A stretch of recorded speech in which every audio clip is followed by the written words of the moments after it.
Welcome to Landwards, the podcast for the land-based engineering community, brought to you by the Institution of Agricultural Engineers. Hello and welcome to the Landwards podcast. I'm Andy Newbold, your host and editor of Landwards, and we are now into part 2 of the award winners' recordings from this year's Institution of Agricultural Engineers Awards, which, to recap, were held in April at Abbey Park, AGCO's headquarters in Warwickshire, and the remainder of the award winners' interviews will follow shortly. Sit back, enjoy, and find out a little bit more about themselves, their awards, and how they feel about winning. I'm joined now by the winner of the Institution Meritorious Award, which is David Yates, for his support of the East Midlands branch. So, firstly, congratulations, David. You must be very pleased to receive this award and maybe shocked. Thanks, Andy, for those kind words. Yes, it was a surprise. Got a letter from Sarah a few weeks ago. Someone had obviously nominated me, which is, privilege and an honour. As the award suggests, it is keeping the East Midland branch active. We had a chairman of 11 years who done a great job, but the time had come, and somehow I got found yourself reluctantly slipping into forward. His feet. Yeah. And second year in, we have a programme. I'm trying to involve some of the younger members and to get them to be more active and be involved. What we did do is set up what we've called a management committee and try to get some of these young ones on board, take on a meeting. We do 6 through the year, and that becomes their... And just give them a bit of a taste of responsibility. Their baby, they're and some ownership, which is really good. Yeah. And I think, I often feel... outside of the bright lights of the centre of the institution, there's an awful lot of people working away with real heart for the institution and real heart for agricultural engineering, and you're clearly a great example of that. And I think, that the bedrock or the pulsing heart of the IAgrE is the branches and the members who are getting on with their day jobs.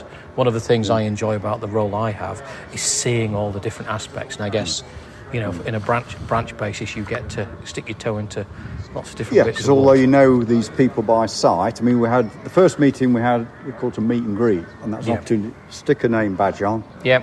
And tell us a bit about yourself. We see you, we don't know what your job is, or certainly your life story. And that worked quite well. And I think behind it all, it's people, isn't it? It is. I'd agree with that entirely. Well, look, thanks for that really brief insight, David, and congratulations again. Thank you. Okay, Andy. Shake hands now. We even get to shake hands. We've recorded the shaking. The shaking of hands has been recorded there for the podcast. Over and out.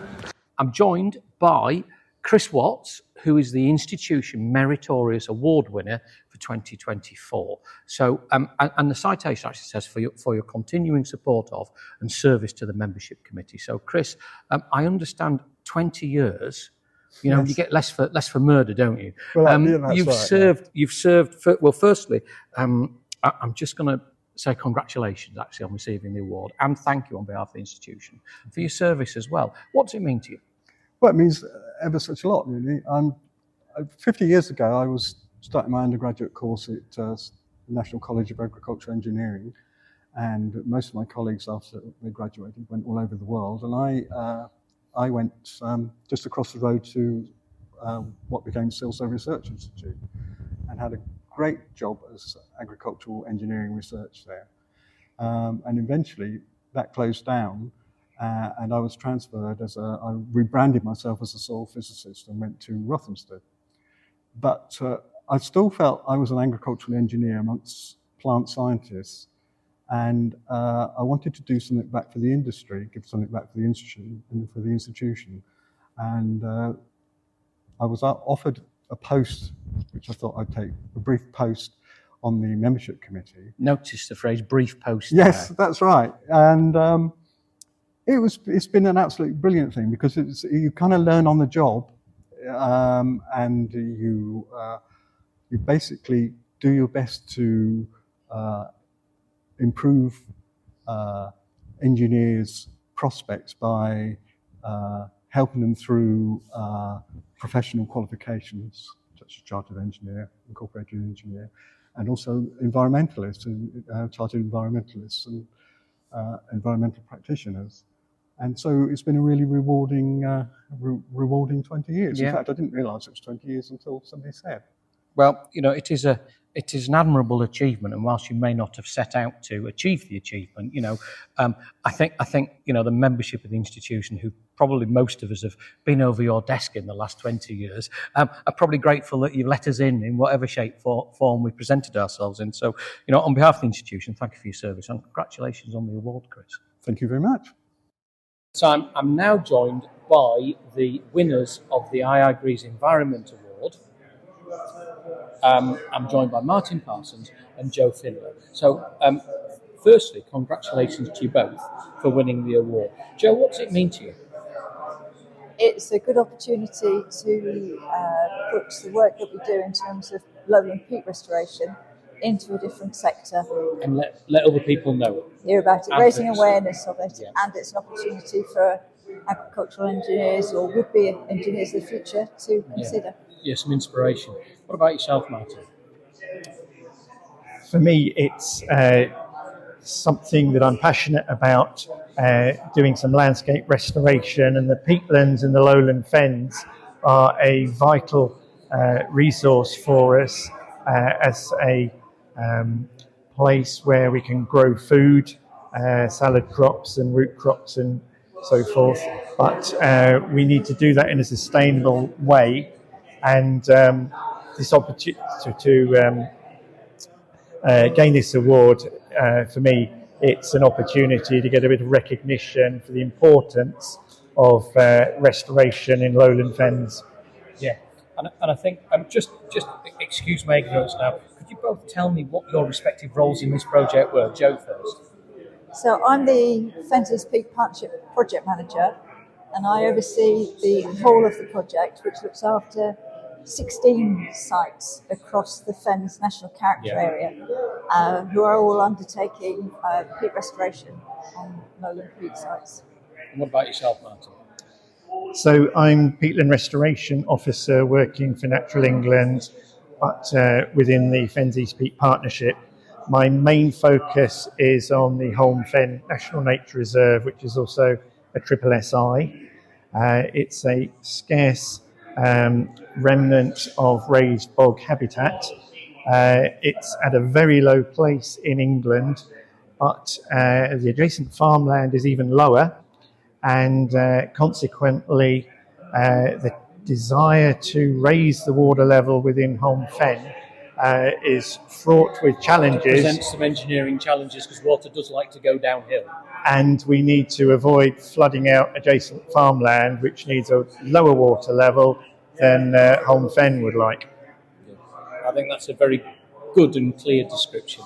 Well, congratulations again both, and thank you very much for your time. Thank you. Okay. I'm joined now by Paula Misiewicz, who is the winner of the President's Award 2025 from the Institution of Agricultural Engineers. Congratulations, Paula. What does it mean to you? Thank you very much, Andy. I'm really very honoured and delighted to be receiving the Presidential Award. I'm really shocked, to be honest. I greatly appreciate receiving it. And Tell us a little bit about your work, which has led to this. Yes, so it's, I guess, just to give you a quick reflection on my work and my journey. So I guess it's, it all started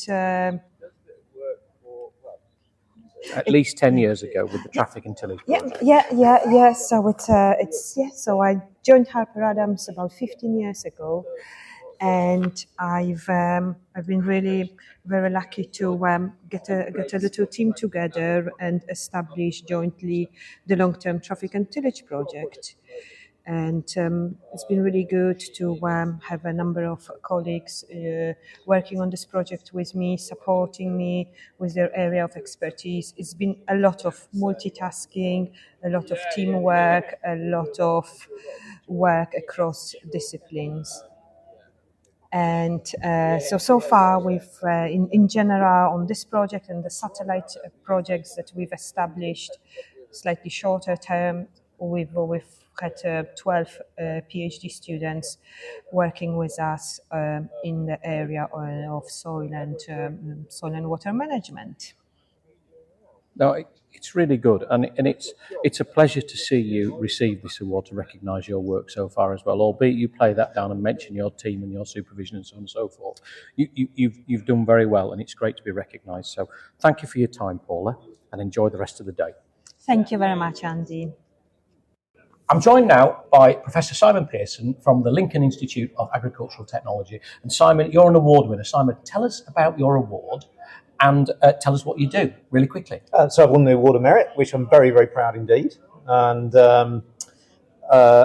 I'm really surprised. I was quite shocked to get it. So, but it's best way to get an award. Well, it is, isn't it? And it's one of those crowning moments for a career, I think. So very, very proud. And it's also worth remembering that it's not an award you apply for. No. It's conferred upon you, and the first thing you hear is from the awards panel to say that you've been deemed worthy. So it's a great accolade. It's a great shock. Yeah, It really was. But very, very proud. Well, it's like the old joke about the headstone, isn't it? Sooner or later, something like this had to happen. Keep bashing on. Exactly. But no, that's great. And thank you for your time. I appreciate it's brief, but I know you're rushing off shortly, so I want to just collar you, congratulate you, and thanks, Simon. Capture a few words. Thank you, Simon. So that's a quick roundup of the balance of the award winners. There are a few notable exceptions who managed to dodge my microphone, either by being not actually present in the awards in person, or certainly in the case of Brian Knight, who picked up the 2025 IAgrE Award. He was actually interviewed at LAM back in January, so if you listen back, I think you can probably hear me interviewing Brian earlier in the year. And likewise Ruth Bailey, who'd got an IAgrE Award for contribution to the land-based sector. She wasn't actually present. And Jeff Claydon, who also picked up an IAgrE Award for contribution to the land-based sector, ably avoided my microphone for the entire period. Plus, the other award winner who dodged a bullet was Dr. Thomas Norton, who picked up the Douglas Bomford Paper Award. But unfortunately, Thomas joined us by video link, so I didn't get a chance to speak to Thomas. So my apologies for not interviewing those individuals. But what a fascinating listen and a quick, very brief insight into the world of the work of the award winners. You've been listening to Landwards. I'm your host, Andy Newbold. Look forward to speaking with you again. For more information, visit www.IAgrE.org. You have been listening to Landwards, the podcast for the land-based engineering community, brought to you by the Institution of Agricultural Engineers.